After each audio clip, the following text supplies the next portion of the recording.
Hello, everyone, and welcome to another episode of the Inside Scoop, brought to you by Illumin. My name is Lindsay, and I'm so excited today to be joined by our partner, Rockerbox, and CEO and co-founder, Ron Jacobson.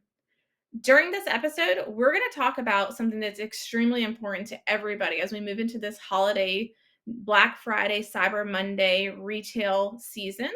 We're going to talk about some of the trends that we're predicting during this advertising season. So, Ron, go ahead whenever you're ready. We'll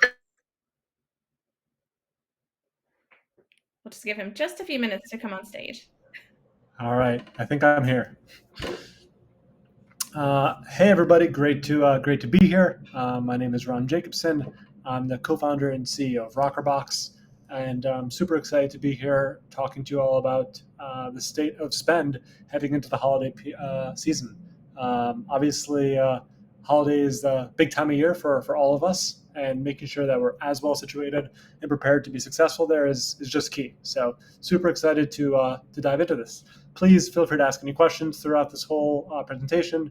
Love to make it as interactive as possible. Just makes this more fun for everybody. But before we dive in, I guess I'm obligated to give the quick pitch on Rockerbox. Rockerbox is building the world's best marketing measurement platform, full stop. We work with brands from all sizes across all verticals, from retail to travel and hospitality to finance, to help them measure their marketing. But fundamentally, if we do our job well, we help marketers understand what works, but even more so, what to do next. What works without action is kind of irrelevant, and that's really what we think about a lot at Rockerbox, helping clients and marketers make sense of data so they can take action to grow their businesses. We're really fortunate to work with a wide range of brands across different verticals, sizes, publicly traded companies, all the way to earlier stage startups. So this gives us a really nice, interesting, unique perspective on what's going on in the market. And a key part too is when we think about measurement, it's how do we sit across all of their ad dollars? So not just paid, but also organic, digital, and offline, linear TV, OTT, CTV, things like that, across all different measurement methodologies, from MTA to medium and modeling to incrementality testing. But let's dive in. So I think kind of just stepping back from a macro lens, it's really important to understand what are we expecting? What do we see this Q4 holiday season trending to? High level, we're seeing an increase. An increase in sales is what we've been seeing at least forecasted across our clients. That's both from looking at their data, but also from having conversations with them, working really hand in hand to understand how they're thinking about budgeting into Q4. So roughly that 5 to 10% increase year over year is what our clients are expecting. Part of what's driving this is kind of this never-ending series of moving things forward. Everything seems to get earlier, right? Black Friday, Cyber Monday is happening for many folks in October already. But seriously, we're seeing promotions happening earlier, clients prepping earlier than ever, clients and brands going to market with BFCM messaging earlier than ever. It's been a trend for years, and it seems to have no signs. I'm seeing no signs of that abating. But let's dive into some trends. So the first trend, again, focusing on that, is earlier holiday promotions and an omni-channel strategy. And this graph actually does a pretty good job of just showcasing what I was speaking to. We have this sort of peak promotion period in November, Cyber Monday, obviously end of November, early December, all the way to end of promotions right before end of year, after we get to end of year holidays. We're seeing clients that have already gone live with promotions, and it's the beginning of September. I actually saw one client end of August making a funny promotion, kind of linking Labor Day to the holidays that are to come, but already starting to get that notion of holidays, upfront for their customers and prospects. So things have moved earlier than ever. Really important here is also making sure that everything is omni-channel. So both from a where they are messaging perspective, so digital, in-store, and mobile, but also where they're distributing. So it's not enough to just do D2C anymore. We all know this, but more and more of our clients are investing in retail wholesale, which is becoming an increasingly larger portion of their revenue. It's very against the trend that we saw from 3-4 years ago, where everyone's trying to get sales to happen, on their own property, capture that first-party data. Nowadays, you kind of just have to meet your customers where they are. We're seeing a lot of the buy online, pick up in store ship from store. Just different ways of getting product is becoming kind of critical. In a way, you need to provide it all for your customers, which makes things difficult. But it's a really nice workflow for clients to be able to go online, pick what they want, and then know when they go to the store it's going to be there. So we've seen that to be a really effective trend across our clients. All that being said, first-party data does continue to be, I think personally, unbelievably important, and that's the second trend that we're continuing to see. Using first-party data for personalization is key. First-party data, I think we should step back and call it what that is. It's capturing information about your clients. It's understanding their emails, their phone numbers, their physical mailing addresses, asking them questions. How did you hear about us? Are there other products you're interested in? So whatever actual information you can get from your customers is hugely, hugely important. And we've actually seen this with some of the information that we see from our clients buying on TikTok. We've seen clients that are leveraging that first-party data in their TikTok media campaigns have been able to see CTRs that are 5% increased from a year before. And that's focusing on the cohort of campaigns that are leveraging first-party data. That's one example of it. From other things like retention to SMS to some of those cheaper just because you don't have to pay a media cost, there's a different cost to it, perspective, first-party data can be hugely, hugely important. I would really not underestimate how much you should be investing in it. Mind you, you're probably a little bit too late to capture first-party data for this holiday season. But they say the best time to plant a tree was yesterday. The second best time was today. Same thing with first-party data. All right, the third trend is around actual spend. So again, stable or increased spending despite economic pressure. In a couple of slides, we're going to go channel by channel and actually show you the trends that we're seeing on channels. So is spend going up or down in Meta and CPMs and things like that. But all that being said, there have been probably three main concerns that we've been seeing from our clients from a macroeconomic perspective. Number one, interest rates. Good news, look like they're going down in September, quarter point, half point, TBD, but interest rates should be going down. Point two has been consumer demand. There's been ongoing fear all year that consumer demand would break. We're not seeing that trend happen yet. The third one, this continues to be the unhappy one nobody really wants to talk about, but elections just add some instability to this year. Despite all that, though, again, looking at our customers' projections and where we are forecasting spend to be going, we would expect. I would actually push more into the increase, to be frank, than even stable, but definitely an increase. When that's combined, by the way, with election spending, it's going to cause some really interesting dynamics, particularly in the 6 or 7 states that are really, really key. You're going to see a huge spike in CPMs. But interestingly enough, we're actually also seeing increased costs in non-competitive states from an electoral perspective because a lot of dollars are going to try to raise money. So even if you're not targeting Pennsylvania, you might target New York, a state that theoretically is pretty set to raise donations. All to be said, increasing CPMs is something we'll be expecting at least through November. One insight again, we do see brands, particularly those that are in that $5 to $50 million a year, continuing to have more of that stable spend, whereas the larger clients are definitely reallocating a lot more budget towards higher performing channels. Fourth trend, and this is the second to last one, so one more trend after this. Key shopping events and channel preference. Black Friday, Cyber Monday is just obviously key. It is every single year, but more so than ever. I think we've done a really great job as an industry. Well, both a really great job and also a kind of painful job of training consumers, the customer, to know that these sales are coming. I myself, it was actually really frustrating. Last Thursday, I had a cart full of things to buy, and they were all on discount. And then on Friday, the discounts were all gone. And then I go to my head, I go, well, time to wait for Black Friday, Cyber Monday. So everybody knows this, and it's just to be expected. We are seeing the preferences change in terms of different generation and where they want to be buying between Gen Z and Gen X, between physical stores versus online shopping. I'd say even more Gen Z in terms of,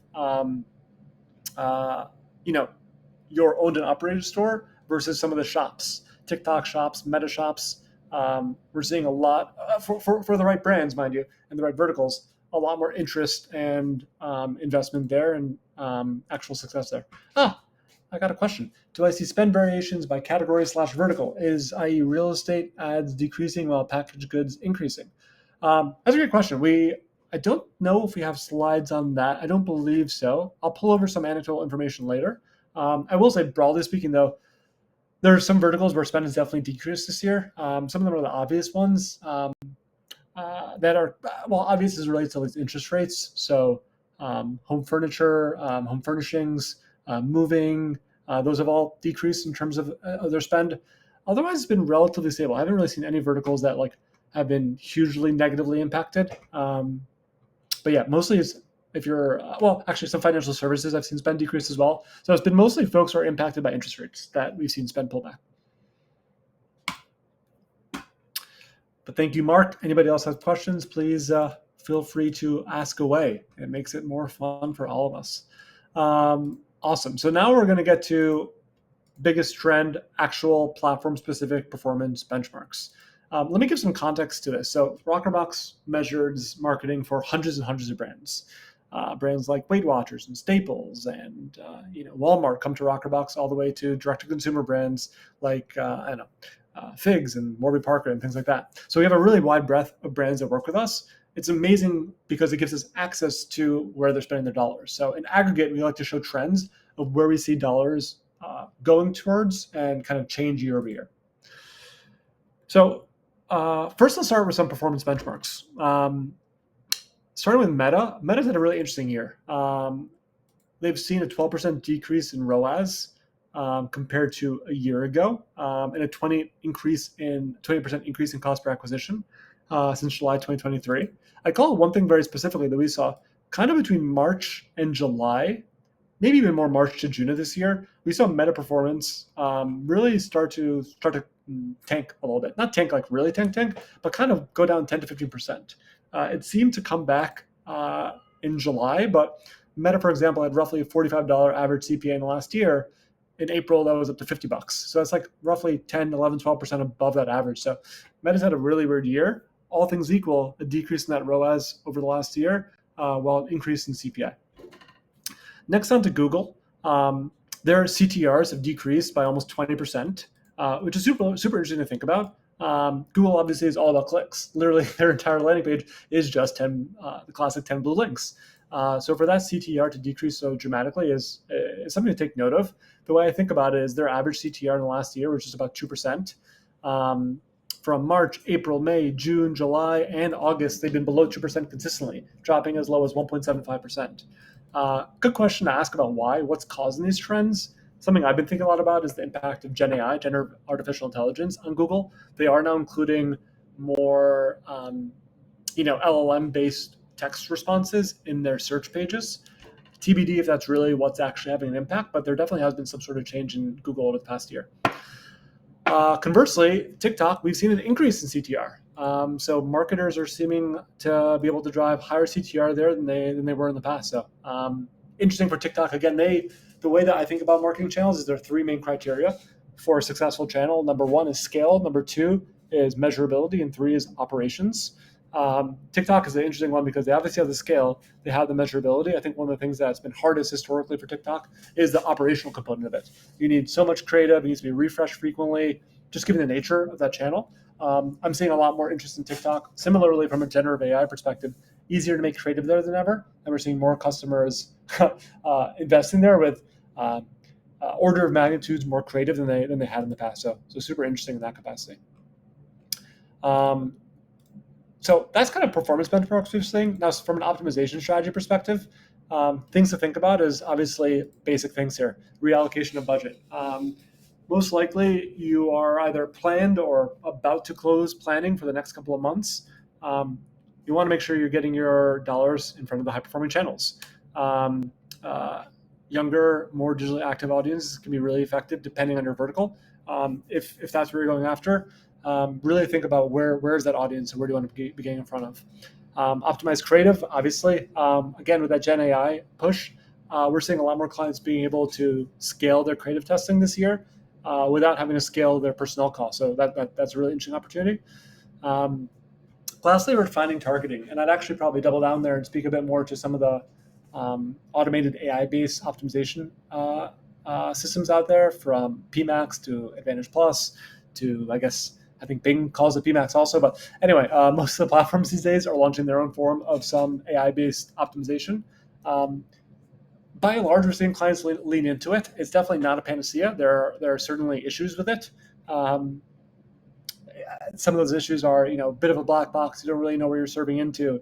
Are they spending some of that last dollar in inventory that's really non-performing, but that it still averages out to performance overall? So the last marginal dollar is not really incremental. Hard to know that, but operationally, it can save a lot of time and energy. So there's been a lot of interest there.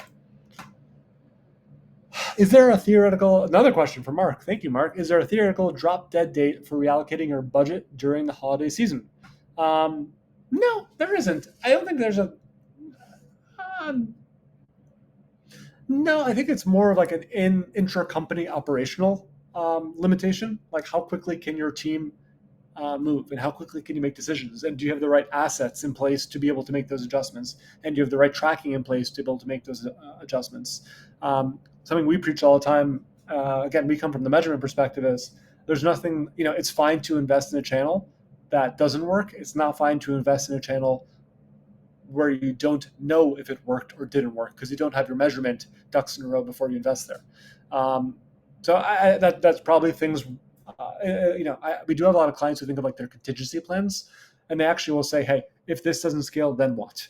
So that takes a lot of forethought and foresight, and most companies don't have that. But if you go through the exercise, I would even start channel by channel. How am I going to? Do I have the creative? Do I have the creative to scale? And do I have measurability? And then my backup channel, similarly, do I have those three criteria as well? Candidly, most of the time you're backing up into a channel you're already running on versus a net new channel. So probably will have the measurement there, but something worth thinking about. Okay, cool. We're going to get now to some platform-specific spend trends, and at the end, we're going to talk a bit of some performance intra-channel. So not just overall spend, but performance intra-channel. So what we're looking at now is Meta, or Facebook, I guess. And we're looking at it across all budget levels. The way Rockerbox thinks about it is budget levels of less than 5 million, 5 to 15, 15 to 35, and greater than 35 million. That's, again, for all spend across all channels across the year. So that would be more than $35 million in spend across all channels for the course of a year. But this is the aggregate view. So we're looking across everything here. And you're seeing Meta is up 5% over the last year, at 4.3%. That's relative to itself, by the way. So it's not like it went from 20%, making numbers here, from 20% of ad spend to 24%. It went from 20% to 20% times 1.0432. So relative to itself. And a slight increase in the past month. So slight increase in spend going there. How does this manifest itself across all the different verticals? Well, we're actually end up seeing that the smaller brands have slightly pulled back from Meta over the past year, whereas the larger brands have increased in Meta. So you can see less than $5 million down year over year. I'm going to go back and forth a little bit here. 5 to 15 million. Can I draw on this thing somehow? I don't think so. 5 to 15 million down over the last year, whereas the bigger spenders, 15 to 35 and greater 35, are all up. What this means to me, frankly, is that the guys that are smaller, the smaller brands, they're kind of stocking their ammo, and they're basically saying, "Hey, we're still in September. We're not yet in a position to spend. We got to hold that budget so that we can really go, fully out there, walls to the wall." I don't know what the expression is, something to the wall, balls to the walls, I guess, in late September, early October. Whereas the larger companies have the extra capital to continue investing in advance of Black Friday, Cyber Monday. All that being said, it is starting to increase. So this is the year-over-year spend. Everybody seems to be up over the last month. So nobody is not currently increasing their spend on Meta. So up 1.74% last month, up 6.14%, up 0.94, and up 2.16. So overall, I'd say Meta spend is only going to increase year over year. We're already starting to see folks ramping up the spend compared to last month, even though they're down relative to last year potentially for those smaller brands. So that's the Meta story. Next up, we have the Google story. I think we actually have the order a bit messed up, so we'll go and start with the all budget. So again, across all channels, Google's up the last year. So up 5.18% year over year, and up 2.05% in the last month. It's kind of interesting, though. There's a bit more variability across the different ad spend levels. So less than 5 spend is up. Over the last month is up year over year. Sorry, let's go back again. For folks spending less than $5 million a year, it's up 5% year over year. and up over the last month. So both up relative to last year and last month to this month. 5 to 15 down year over year, but up over the last month. 15 to 35 down over the last year, just a little bit up over the last month. And then that greater than 35 is actually down quite significantly year over year and up over the last month. So I don't really know what to make of that. Why these large brands would be spending so much less on Google year over year. Nevertheless, everybody is up in the last month. So spend is increasing for greater than 35 across all is up 2. Across for folks spending less than 5 is up 1%. So again, everyone is inching up now relative to the last month. So spend is continuing to increase there. Next one, TikTok. TikTok is a channel everybody wants to be that next big channel that you can spend into. What do we see happening there?